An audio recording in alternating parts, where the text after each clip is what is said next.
Ibu atau adik-adik mahasiswa yang hadir di Zoom, izinkan bahwa suatu perubahan iklim yang mana uh, namanya greenhouse effect atau efek rumah kaca akan berpengaruh pada perubahan iklim yang mana dalam hal ini berkaitan dengan air dulu. Karena banjir itu diawali dengan air. Mungkin Bapak Ibu atau adik-adik yang hadir di Zoom sudah tahu apa itu air, yang mana airlah yang menyebabkan terjadinya banjir. Jadi air itu merupakan satu senyawa kimia yang terdapat di muka bumi ini. Dalam hal ini ketersediaannya sangat dibutuhkan oleh masyarakat, oleh makhluk hidup dari manusia, tanaman maupun hewan dan yang lainnya dalam kehidupannya memenuhi keperluan air, maka bumi pun sudah menyediakan sebenarnya sumber air. Lebih dari 97% air di muka bumi ini merupakan air laut. Sedangkan air keseluruhan yang terdapat pada atau di atas maupun di bawah permukaan termasuk dalamnya adalah air permukaan, air tanah, air hujan, dan air laut yang berada di darat. Ini Undang-Undang Nomor 7 Tahun 2004 yang menyampaikan. Dari 3% air tersisa 2% tersimpan dalam gunung es atau glacier di kutub air dan di kutub dan uap air. Inilah yang sering menimbulkan adanya perubahan rumah kaca itu atau perubahan iklim yang akan berpengaruh mungkin mencairnya gunung es. Satu sisi keperluan manusia akan air, satu sisi air itu bisa sangat berguna, satu sisi dia juga akan menimbulkan dampak yang luar biasa. Itu yang harus kita pahami dulu sebelum kita tahu terkait dengan judul kita, yaitu perubahan iklim dan mitigasi banjir berbasis lingkungan. Dari sini baru kita tahu apa sih itu sungai atau daerah aliran sungai. Dari sini kita tahu kalau banjir itu pasti dikaitkan dengan sungai, danau. Itu artinya kalau orang umum menyatakan setiap ada genangan dianggap banjir. Tapi di dalam kajian ilmiah, banjir itu hanya ada jika air meluap dari sungai atau sungai itu meluap airnya atau danau meluap airnya, itu yang disebut banjir. Nah, tapi kalau di jalan saat musim hujan ada genangan, itu bukan banjir, itu genangan atau limpasan. Nah, ini yang harus dipahami dari kajian ilmiah, bahwa yang menjadi garis bawahi atau yang di garis bawahi di sini adalah banjir itu adalah jika sungai meluap atau danau meluap, itulah yang disebut banjir. Untuk mengetahui itu kapan terjadi banjir, maka kita harus tahu dulu bagaimana daerah aliran sungai. Di sini ada gambar sudah bagaimana dari hulu, tengah sampai hilir dari suatu daerah aliran sungai yang mana perlu dikelola sumber daya alamnya dari daerah aliran sungai ini terkait dengan vegetasi yang ada di hulu, di tengah, dan di hilir yang ada kaitannya nanti untuk menyerap air, juga akan memberi manfaat kalau kita bisa mengelola daerah aliran sungai itu, akan terjadi suatu manfaat yang optimal dan berkesinambungan. Jadi pengelolaan daerah sungai adalah merupakan suatu potensial yang harus kita lakukan jika kerusakan lingkungan itu kita bisa hindari. Artinya dengan kita mengelola daerah aliran sungai, maka kerusakan lingkungan itu bisa terjaga atau dikurangi. Khusus untuk erosi lahan di hulu, di tengah maupun di hilir dari daerah aliran sungai. Dari pola pengelolaan dari sini kita sudah bisa gambarkan bagaimana suatu sungai itu atau daerah aliran sungai itu memiliki pola pengelolaan yang didasarkan dengan landasan institusional berdasarkan Undang-Undang Nomor 7 tahun 2004 yang sekarang juga sudah dibaharui atau diganti dengan Undang-Undang tahun 2021. Landasan konseptualnya juga harus prinsipnya melestarikan lingkungan dengan mengacu pada pendayagunaan yang berkelanjutan dengan memenuhi secara lebih efisien penggunaan airnya, adil penggunaan airnya, dan merata di seluruh kebutuhan masyarakat. Inilah yang menjadi landasan. Yang ketiga adalah landasan yang dimana prinsip One River, One Integrated Plan, yang artinya juga satu daerah aliran sungai kita bisa kelola terkoordinasi dengan baik.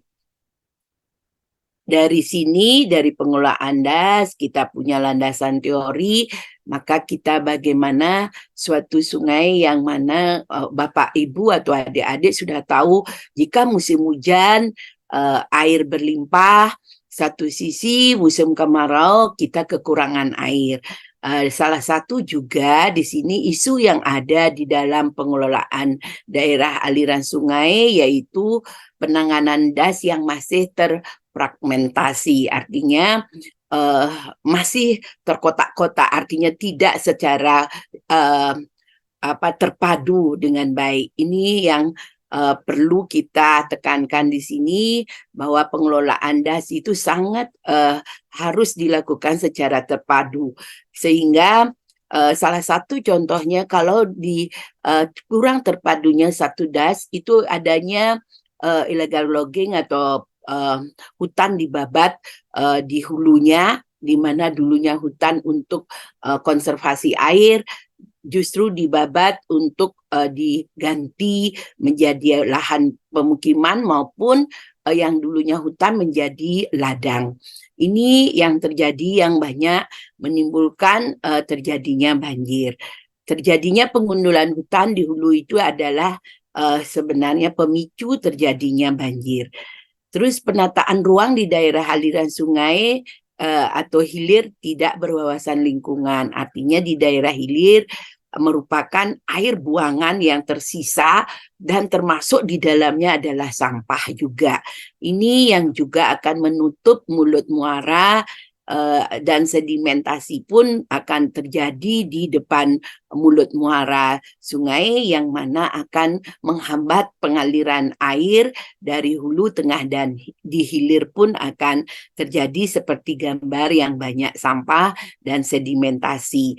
Dari sini perlu pembuangan limbah itu dibatasi ke sungai. Kalau dulu lebih banyak sungai dijadikan tebe atau tempat pembuangan sampah dan limbah, tapi sekarang sudah mulai diterapkan sungai itu berbasis lingkungan. Artinya justru bangunan rumah-rumah di daerah aliran sungai, view sungai menjadi depan rumah atau pandangan pertama ke sungai, bukan menjadi daerah belakang dari pemukiman. Itu yang sudah mulai muncul sehingga pemanfaatan air yang berkelanjutan tidak lagi mengancam kehidupan manusia.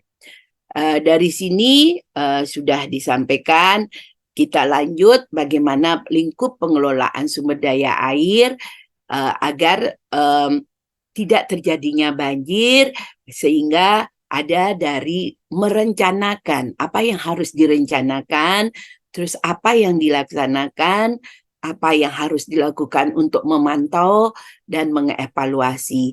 Dari sini kita tahu, dengan kita tahu merencanakan bahwa ada satu das, biar dia tidak menimbulkan banjir, perlu perencanaan.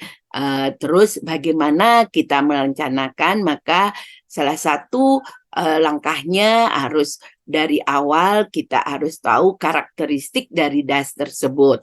Dari karakteristik itu bisa kita rencanakan agar keberadaan daya dukung, daya tampung dari sumber daya air yang ada di das tersebut bisa kita kelola dengan baik.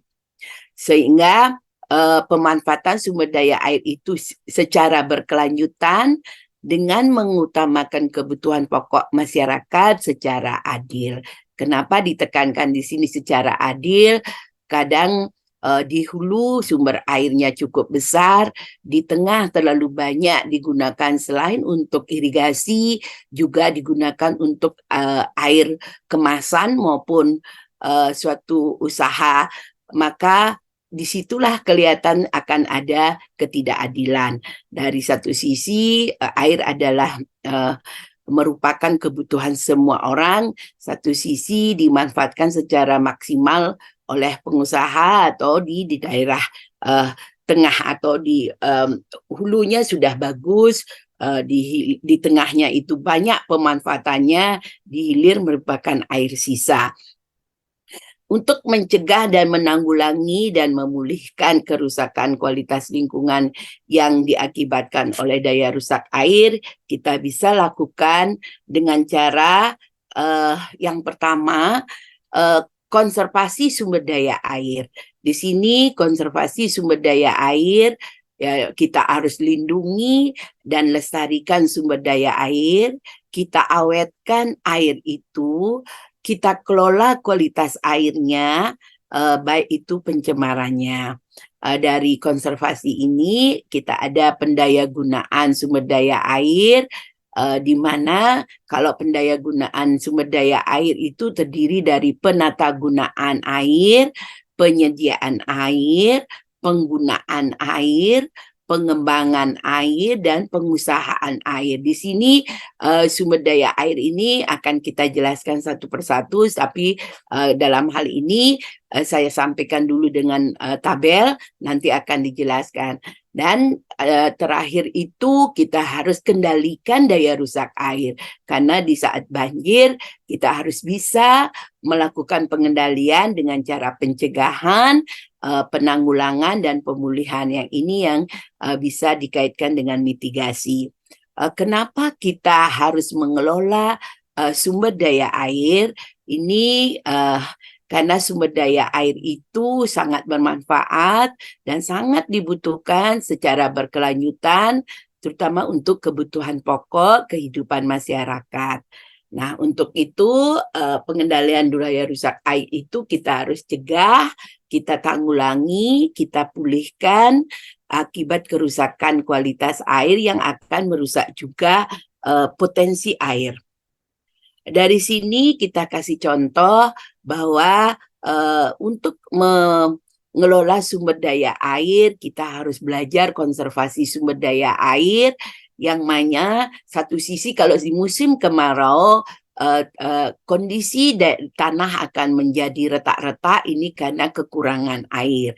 Satu sisi di saat musim hujan, kita mengalami kebanjiran atau banjir. Nah, satu sisi banjir itu juga selain dilakukan penyebabnya adalah melimpahnya air permukaan akibat beberapa bagian, ya, seperti penggundulan hutan di hulu atau pembuangan sampah di daerah aliran sungai yang menumpuk seperti ini.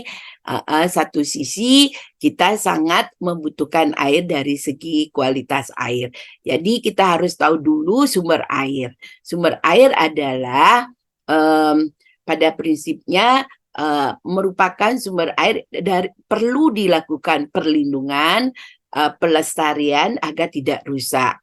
Dari fungsinya mestinya dia harus meresap ke tanah, itu justru langsung terbuang ke drainase.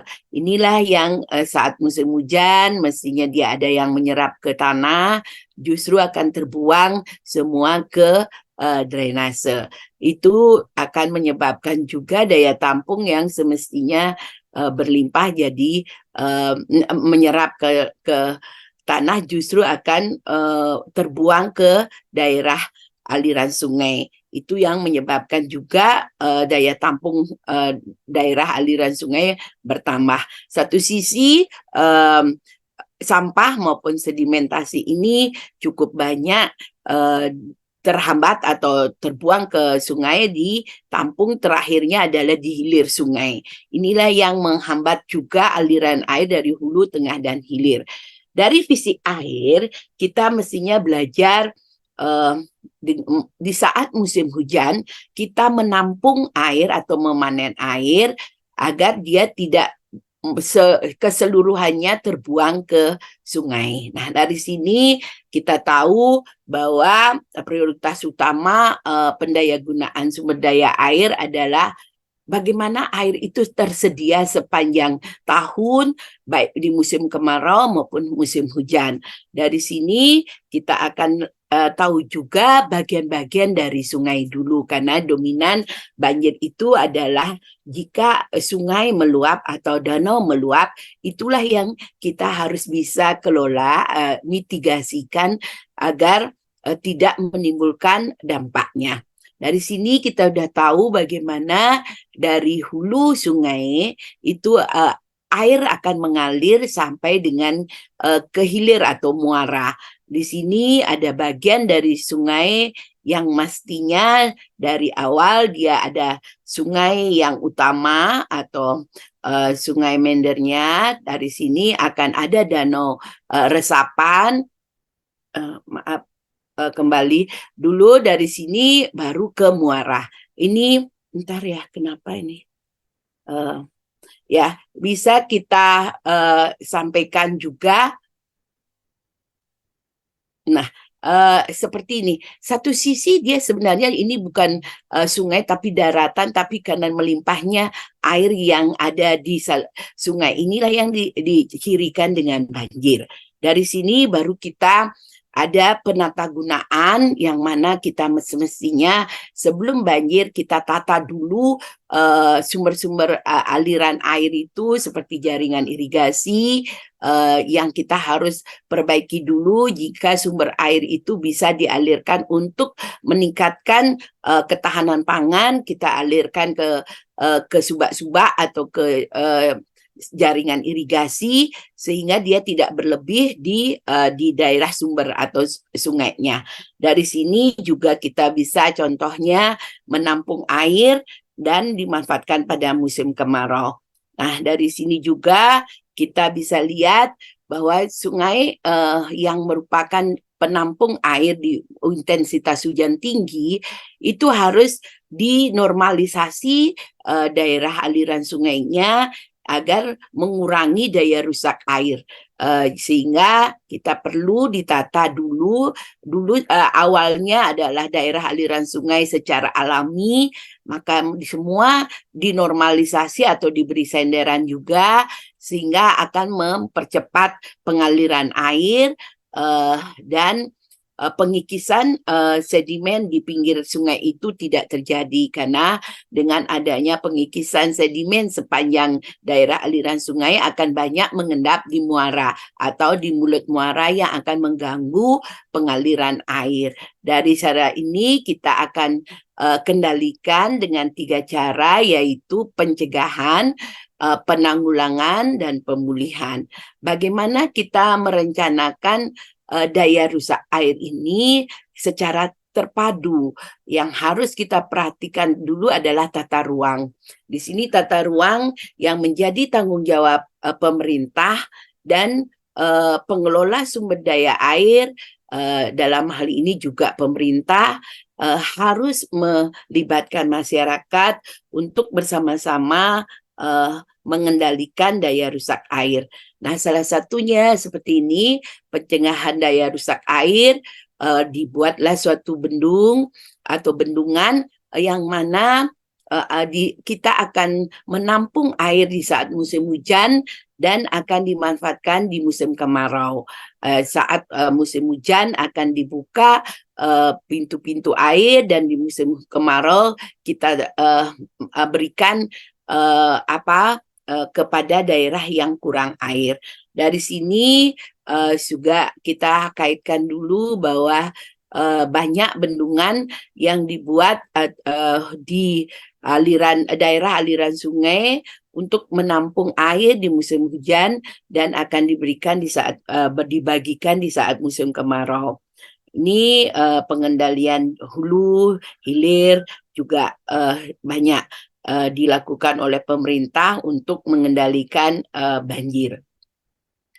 Di salah satu pemulihan yang perlu dilakukan dalam perbaikan sumber daya air, yaitu terus dilakukan normalisasi dari daerah aliran sungai dengan memperbaiki alur dari daerah aliran sungai. Jika dia banyak terjadi pengendapan atau sedimen, dilakukan dredging untuk mengembalikan daya tampung dari daerah aliran sungai.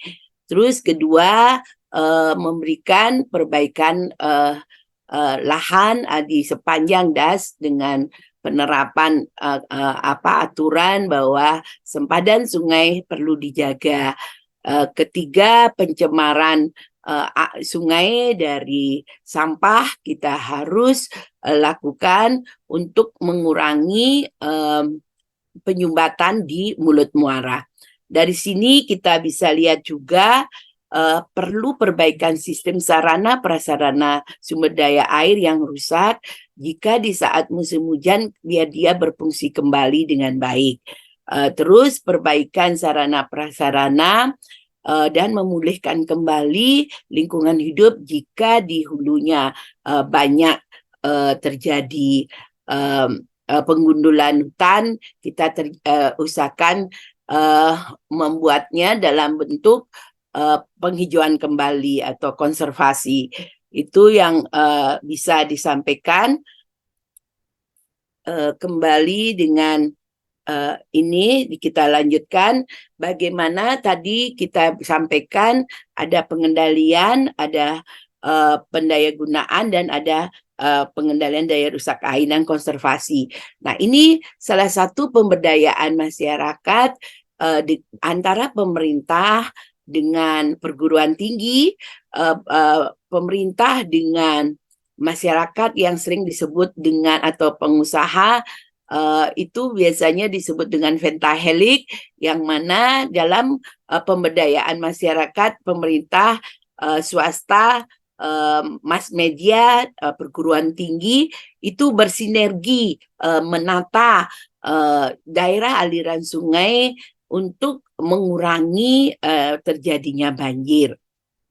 Salah satu dalam hal ini keterbukaan dan ketersediaan data. Berarti dengan adanya data hidrologi, hidrometeorologi, dan hidrografi, maka kita akan tahu di mana sih daerah aliran sungai yang berpotensi terjadinya banjir dan yang mana daerah aliran sungai yang memang perlu ditata walaupun dia belum menimbulkan banjir. Nah, dari sini kita lihat dulu pos hidrologinya. Kita biasanya untuk mengetahui daerah aliran sungai itu berpotensi banjir, maka kita akan tahu dari data hidrologi. Data hidrologi itu terkait dengan debit air atau curah hujan. Nomor satu, dari curah hujan akan tahu debit. Dari ini juga dari debit kita tahu untuk mengetahui daya tampung dari daerah aliran sungai.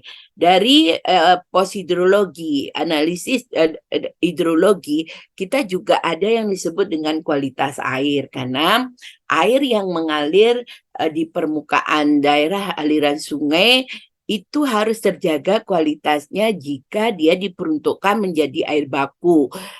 Karena air baku itu kualitas air nomor satu. Sedangkan untuk kualitas air untuk irigasi atau pertanian, itu peternakan, itu biasanya kualitas 2. Ini yang bisa harus diperhatikan dalam mendapatkan atau menganalisis data untuk mengkaji daerah aliran sungai yang berpotensi banjir dan yang tidak berpotensi banjir. Biasanya data ini kita dapat dari BMKG atau dari BWS atau Balai Wilayah Sungai Bali Penida, selain dari pusat statistik. Dari data ini juga kita akan bisa lihat bagaimana langkah-langkah untuk mitigasi dari banjir. Dari sini kita tahu dulu untuk ketersediaan air mencapai 1.957 meter kubik per tahun, tapi satu sisi tidak penyebarannya tidak merata. Salah satu contoh di Bali. Kalau di Bali, sungai yang mengalir ke selatan itu dominan lebih besar debitnya daripada sungai yang mengalir ke utara. Karena Bali dibagi menjadi dua, kalau aliran sungainya setengah ada ke utara dan ada yang ke selatan.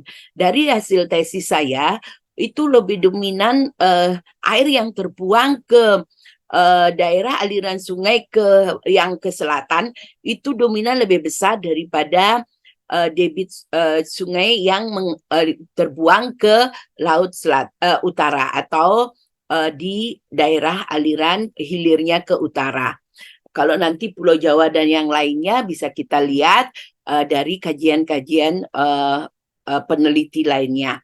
Dari sini kalau di Indonesia ada 133 wilayah sungai yang mana ada lintasnya satu provinsi ke provinsi lain, ada lintas kabupaten, ada lintas kabupaten kota. Kalau di Bali, kabupaten kota ini seperti Ayung, ada di hulunya ada di Buleleng, tengahnya ada di Badung, terus hilirnya ada di Denpasar. Nah, seperti ini bisa juga di Gianyar juga termasuk bagian dari Sungai Ayung. Hampir semua sungai di Jawa dan Bali dari segi kualitas juga masih tercemar. Ini 90% bencana alam yang terkait dengan air banjir masih terjadi di Indonesia. Peningkatan jumlah penduduk akan menjadi penggerak utama untuk pengelolaan sumber daya air 50 tahun mendatang. Ini yang saya sampaikan tadi bahwa Pentahelix harus bersama-sama untuk menangani banjir atau mitigasi bencana dengan pemerintah menetapkan peraturan tentang air, swasta memberi dukungan CSR-nya dalam pengembangan konservasi air, perguruan tinggi melakukan penelitian dan sosialisasi pentingnya akan air, masyarakat komunitas dalam hal ini ikut menjaga konservasi dan menjaga ketahanan air. Ada juga Porumdas, ada juga pemerhati das, itu cukup banyak ikut menggerakkan masyarakat dalam mengkonservasi air sungai maupun daerah aliran sungai. Satu sisi media massa akan mempublikasi fakta dan perkembangan di mana ada banjir maupun cara penanganan atau mitigasi bencana yang dilakukan oleh Pentahelix ini. Dari sekian yang bisa saya sampaikan bahwa akan ada suatu hal yang dapat disampaikan bahwa kerusakan hutan dan lahan itu mempengaruhi kuantitas air. Nah, ini baik itu kuantitas air dalam hal ini debit air itu alih fungsi lahan di hutan atau di hulu itu akan berpengaruh pada daerah aliran sungai di tengah dan di hilir. Peningkatan bahaya banjir dan tanah longsor dan sedimentasi inilah yang permasalahan yang kita harus kurangi atau hindari untuk atau mitigasi sehingga daerah aliran sungai itu berfungsi sesuai dengan peruntukannya. Meningkatnya pencemaran akibat limbah padat, itu dalam hal ini sampah, limbah cair atau limbah yang dari rumah maupun perusahaan maupun hotel dan restoran yang ada di daerah aliran sungai, itu sangat sekali kita harapkan permakluman dari yang memiliki usaha seperti itu untuk mendaur ulang dulu limbahnya sebelum dia membuang ke sungai. Dari segi kualitas air, inilah yang perlu kita jaga, karena sungai kalau di daerah yang mungkin sekarang sudah concern dengan kualitas air, itu biasanya sudah mulai menerapkan aturan siapa yang membuang sampah kena denda atau yang lainnya. Dari sini penggunaan air untuk irigasi itu diharapkan sekali tercukupi atau terpenuhi agar ketahanan pangan dari kita di Indonesia khususnya bisa terpenuhi sesuai harapan dan ketentuan yang kita jumlah penduduk yang membutuhkan pangan. Dari penggunaan air untuk rumah tangga dalam hal ini PDAM yang menggunakan air permukaan, lebih banyak air permukaan itu juga harus kita utamakan karena kita mengurangi penggunaan air bawah tanah. Karena dengan kita bisa memanfaatkan lebih banyak air permukaan, kita akan menjaga lingkungan tanah, lingkungan dari juga mata air. Dari perkantoran dan industri juga kita tahu sangat membutuhkan air, tapi dari industri justru lebih banyak, salah satunya mungkin produk air kemasan, itu juga banyak menggunakan air permukaan, dan saat ini pun justru air permukaan ditambah lagi dari air bawah tanah atau air tanah. Ini aturan untuk air tanah pun sekarang juga akan diperketat dengan pengambilan yang melebihi ketentuan terkait dengan penggunaan air oleh industri. Mungkin kalau untuk rumah tangga masih belum banyak ditekankan, tapi untuk industri sudah banyak ditekankan untuk diberikan pajak sesuai dengan pengambilannya. Dari air baku kita sudah tahu kita harus memanfaatkan air secara efisien dan terkendali.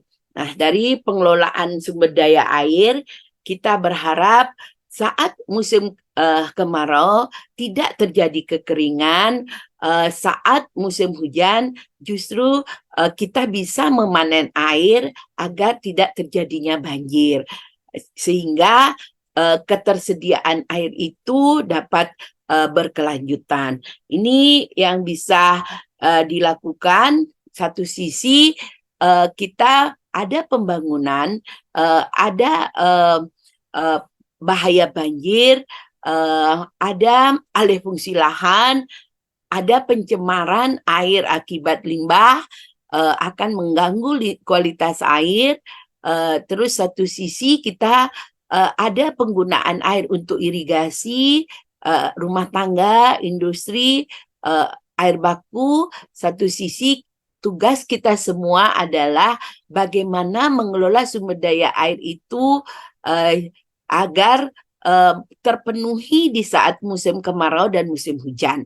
Artinya ketersediaannya air itu berkelanjutan, bisa dibagikan secara adil dan efisien. Dari sini kita sudah bisa gambarkan bagaimana fluktuasi kualitas air, keseimbangan siklus hidrologi atau siklus air agar tidak terganggu dalam musim kemarau maupun musim hujan. Dari sini kita tahu bagaimana daerah aliran sungai itu perlu dilakukan konservasi air dan tanah. Karena tidak dilakukan itu, banjirlah yang akan terjadi.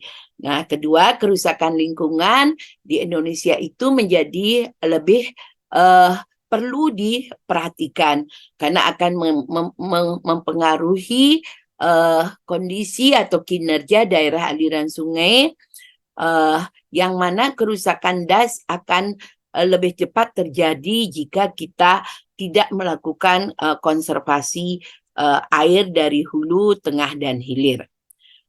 Dampak kerusakan das ada di dalamnya biasanya akan berpengaruh pada waduk, yaitu sedimentasi di waduk karena banyaknya erosi selama perjalanan air dari hulu ke tengah dan ke hilir. Maka jika dia ada terkumpul atau ditangkap di waduk, itu justru akan menimbulkan sedimentasi yang banyak. Terus banjir, berkurangnya daerah resapan akan menyebabkan kemampuan untuk menahan air hujan yang berkurang karena banyaknya juga sedimentasi yang menyebabkan terjadi limpasan atau banjir. Pencemaran air ini adalah masih banyak pencemaran air yang terjadi di daerah aliran sungai. Terus kita bisa gunakan permasalahan di das adalah adanya degradasi hutan akibat illegal logging, pemukiman atau alih fungsi lahan dari pertanian atau dari hutan menjadi pemukiman, dari hutan menjadi pertanian pangan, dan dari hutan menjadi industri. Nah, ini permasalahan yang terjadi di daerah aliran sungai. Luasnya lahan kritis di sini pada daerah aliran sungai atau erosi dan sedimentasi yang akan menjadi pendangkalan sungai dan waduk. Pencemaran air akibat limbah, baik itu limbah industri maupun domestik. Dari sini kita bisa masih ada masalah yang kita harus tangani adalah masih tumpang tindihnya peraturan perundangan antar sektor, terutama pengelolaan das. Di hulu siapa yang bertugas, di tengah siapa, di hilir siapa. Ini masih tumpang tindih, padahal satu sungai atau satu daerah aliran sungai merupakan satu pengelolaan yang terpadu, bukan terpenggal-penggal antara hulu, tengah, dan hilir. Atau kita bisa bilang mestinya satu sungai, satu pengelolaannya. Nah, kayak gitu. Dari sini perlu koordinasi dan sinergi kebijakan dari pemerintah. Perlu adanya pembuatan master plan dalam pengelolaan das dari sini. Terus perlu juga sistem informasi terpadu dalam pengelolaan das. Terus menyadarkan masyarakat dan mengajak masyarakat berpartisipasi dalam pengelolaan das. Terus menyiapkan anggaran dalam pelaksanaan konservasi maupun rehabilitasi lahan di hulu, di tengah, dan di hilir terkait dengan pemeliharaan sarana prasarana dari das. Dari sini kita bisa gambarkan bagaimana suatu pandangan menyeluruh yang mana kawasan pabrik, apa tugasnya yang ada di kawasan pabrik, kawasan distribusi air, apa tugasnya, kawasan pemakai air, apa tugasnya, dan kawasan muara, apa yang harus dilakukan. Dari sini kita bisa lihat terkait dengan Undang-Undang Kehutanan, Undang-Undang Sumber Daya Air, Undang-Undang Otonomi dan Tata Ruang. Di hulu itu biasanya banyak digunakan untuk kawasan atau pabrik air, itu mestinya hutannya dijaga dulu, kawasan lindungnya dijaga, hutannya dikonservasi, desa hutan dibuat, biar nanti bukan satu desa yang membabat hutan, tapi mestinya satu desa lah yang merawat hutan itu, desa hutan. Terus reboisasi, kita gerakan nasional peduli sungai. Dan yang terakhir adalah kontrol terhadap pembangunan villa dan pemukiman yang ada di daerah aliran sungai, terutama yang di hulu. Terus di tengah biasanya digunakan juga untuk kawasan distribusi air. Di sini kalau tadi kawasan pabrik air adalah hutan, kawasan lindung, kawasan di hulu, di tengah itu adalah kawasan penggunaan air atau pendistribusian air, di mana mestinya kita lakukan penguatan pedesaan atau penghijauan juga dan pembuatan waduk atau bangunan air yang bisa menampung air di saat musim hujan dan dimanfaatkan di saat musim kemarau. Juga kita bisa terapkan RT/RH, sumur resapan di kawasan tengah atau dari daerah aliran sungai. Terus di tengah itu ada dua juga, kawasan distribusi air dan kawasan pemakai air. Di sini banyak digunakan untuk pertanian atau subak, untuk mengembangkan dan meningkatkan hasil pangan. Juga kita bisa memanfaatkan daerah tengah dari daerah aliran sungai menjadi daerah green city. Mungkin di Bali juga sudah mulai adanya penataan sungai untuk menjadi daerah tujuan wisata. Dari sini juga perlu drainase perkotaan yang juga kita harus tata karena dominan air yang dialirkan oleh drainase perkotaan akan menuju ke sungai.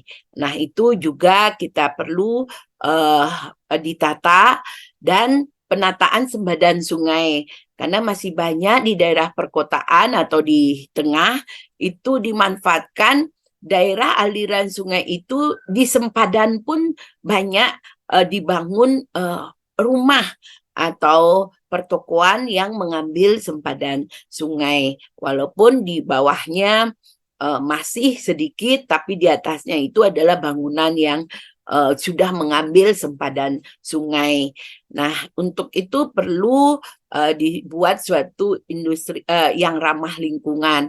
Boleh menggunakan sungai sebagai view dari perumahan, tapi bukan mengambil sempadan sungai itu untuk bangunannya, tapi justru digunakan sebagai view yang merupakan depan dari kita bisa menatap ke depan di rumah yang dibangun itu, perumahan yang dibangun itu menjadi daerah yang bisa menjadi pandangan pertama, bukan menjadi tebel ataupun tempat pembuangan sampah. Nah, dari sini kita bisa lakukan. Sedangkan di hilir yang ada kaitannya dengan pantai, terutama muara, itu kita harus usahakan di muara itu untuk tidak tertutup oleh sedimen maupun sampah. Jika musim hujan, penggelontoran air yang dari hulu tengah itu bisa terbuang secara otomatis tanpa ada hambatan ke laut, sehingga mempercepat pengosongan atau pengurangan air dari hulu tengah dan terbuang ke laut. Untuk itu, maka perlu penataan mulut muara atau hilir sungai dari endapan sedimen maupun sampah. Hutan bakau yang banyak di hilir, terutama untuk pantai berlumpur, itu banyak ditumbuhi hutan bakau, juga perlu dilakukan penataan atau pembersihan dari tutupan sampah plastik. Dari sini bisa kita lakukan mitigasi dari hulu, tengah, dan hilir dari aliran sungai. Dari pengelolaan yang untuk menangani kerusakan akibat banjir, maka kita perlu konservasi dan pendayagunaan air secara maksimal antara hulu, tengah, dan hilir. Kita bisa memanfaatkan air permukaan semaksimal mungkin dan mengurangi air tanah. Kita perlu pemenuhan kepentingan sumber daya air di daerah aliran sungai, baik jangka pendek maupun jangka panjang, dengan konservasi air. Dari sini kita sampaikan, maka sumber daya air terpadu itu bisa dilakukan jika pengelolaan daerah aliran sungai atau DAS itu uh, bisa dari hulu, tengah, dan hilir itu menjadi suatu hal yang utuh atau satu sistem manajemen. Nah, itu. Terus kedua, pengelolaan sumber daya air kita mulai dari konservasi. Dari konservasi kita dapatkan nanti sistem data dan sistem informasi dalam penanganannya. Dari sini perlu integrasi sistem alamiah yang mana dari segi kualitas air dan kuantitas air itu bisa berintegrasi dengan proses integrasi antara pengelolaan air, pengelolaan tanah, pengelolaan kuantitas kualitas air, dan pengelolaan integrasi hulu, tengah, hilir. Dari sini juga kita bisa adapun integrasi dari sistem sosial, yaitu mencakup dampak ekonomi dan ekonomi makro dalam pembangunan sumber daya air, dan integrasi pengelolaan air minum dan air limbah. Nah, ini perlu kita terapkan efisien dari segi ekonomi, dari keadilan, dan keberlanjutan. Dari sini keberlanjutan ini dikaitkan sekali dengan lingkungan. Karena penggunaan sumber daya air haruslah dilakukan tanpa mengorbankan satu sisi atau lingkungan. Salah satu cara yang diperhatikan dalam pengelolaan dalam hal ini sumber daya air, maka kita bilang merupakan satu kesatuan dari hulu, tengah, hilir, dari sungai yang besar ke anak-anak sungai. Ini juga perlu dilakukan, maka inilah salah satu langkah yang bisa dilakukan dalam mengelola sumber daya air yang ada di daerah aliran sungai. Ini bisa dilihat bagaimana alangkah indahnya suatu di hulu ada hutan yang baik dengan ditata konservasi hutannya dengan baik, maka air akan mengalir dengan baik sampai ke hilir. Di satu sisi di hilir pun juga dilakukan penghijauan atau penataan menjadi hutan lingkungan. Dari sini sudah dibakaikan bagaimana kalau dia memiliki kemiringan atau garis kontur dari perbukitan ke atau gunung, kita lebih banyak menanamnya dengan membuat teraseringnya untuk menjaga agar tidak terjadi longsor dan erosi. Sedangkan untuk cadangan air akan terpelihara dapat melalui sumur resapan, bisa melalui sumur resapan atau biopori-biopori. Dari daerah aliran sungai, kita juga menanam pohon dengan melarang aktivitas yang dapat merusak hutan, tidak membuang sampah ke sungai, dan di arah aliran sungai itu kita mengurangi sekali terjadinya tanah longsor. Dari sini kita sudah tahu bahwa tujuan pengelolaan sumber daya air dari suatu wilayah sungai perlu dipertimbangkan. Beberapa skenarionya bisa dilakukan dengan pola pengelolaan sumber daya air melalui masyarakat, pentahelik, dan penghijauan. Nah, dari sini juga bisa saya sampaikan bagaimana penerapan sumber daya air terpadu harus memiliki pengelola sumber daya air yang handal, yang berdasarkan landasan hukum. Ini biasanya harus dilakukan. Terus memiliki kebijakan bagaimana pola dan rencana pengelolaan sumber daya air. Terus yang ketiga yang sangat penting karena kita butuh data, maka harus memiliki data yang terekam dengan baik, sistem yang baik dalam mengelola sumber daya air. Nah, ini bisa dijelaskan dari perizinan. Nah, untuk menghemat waktu, saya sampaikan dulu sampai terakhir. Saya aturkan terima kasih. Mohon jika ada yang uh, kurang berkenan, saya mohon maaf. Jika ada yang perlu didiskusikan, saya siap menerima pertanyaan dan saya akan berusaha untuk menjawabnya. Terima kasih, Om Santi Santi Santi Om. Saya kembalikan kepada Pak Indra.